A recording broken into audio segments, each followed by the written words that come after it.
Okay, I'm going to show you how to put in some rocks around some waterfalls.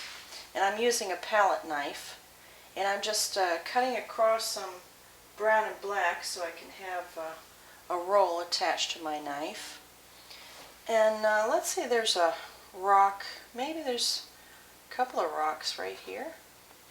Now I'm tilting my knife so that I can use less of it. I'm going in between these waterfalls here. There's some reason why one's not going into the other.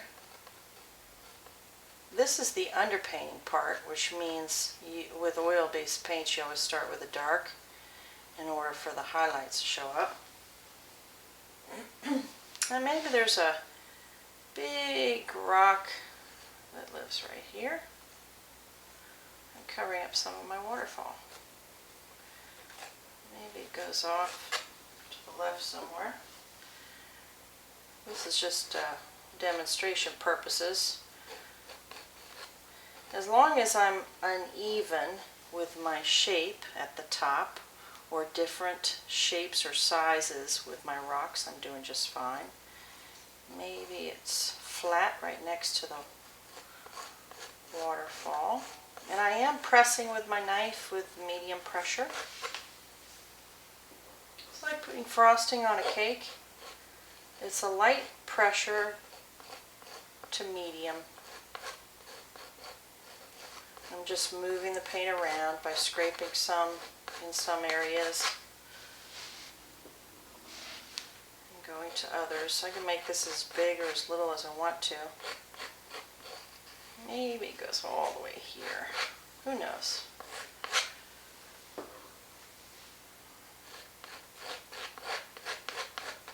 Okay. And maybe I'll put another little baby one that lives right here.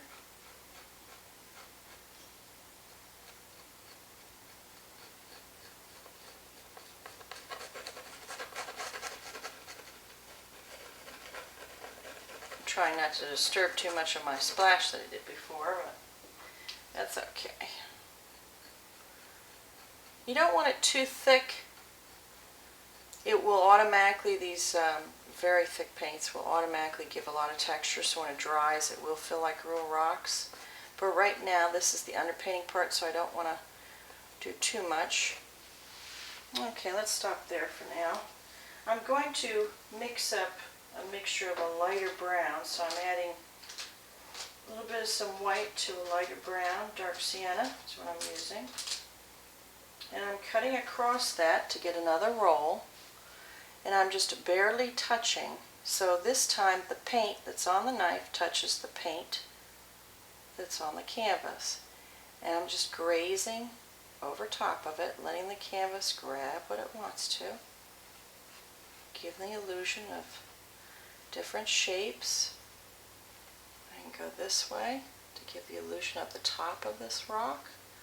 I can come down. Now see how it's skipping across the canvas or the paint? It's very important.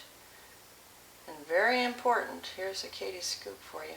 Do not keep going over it, or it will turn to mud. It will turn to one shade. So the key is to be able to see all the colors through that you did before through this paint. And maybe there's a, oh, let's see, maybe there's a top here. A couple of them that are flat, so I'm pulling sideways when I want it to look like it's flat.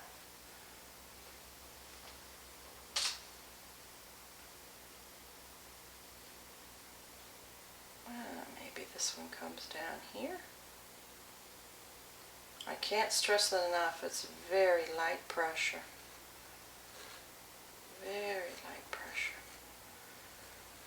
Remember, if it helps, talk softly to yourself. Now, the more I go over it, that's where you get that expression, it turns to mud with oil-based paints. But you can lightly go over it to tone it down, so it's a little bit darker. Do you see what I'm doing here? So it makes it look softer. Not as textured, it gives it a different look. Remember to practice Practice on a canvas doing rocks. Spend time looking at rocks, very important. Usually, well, you always paint what you see.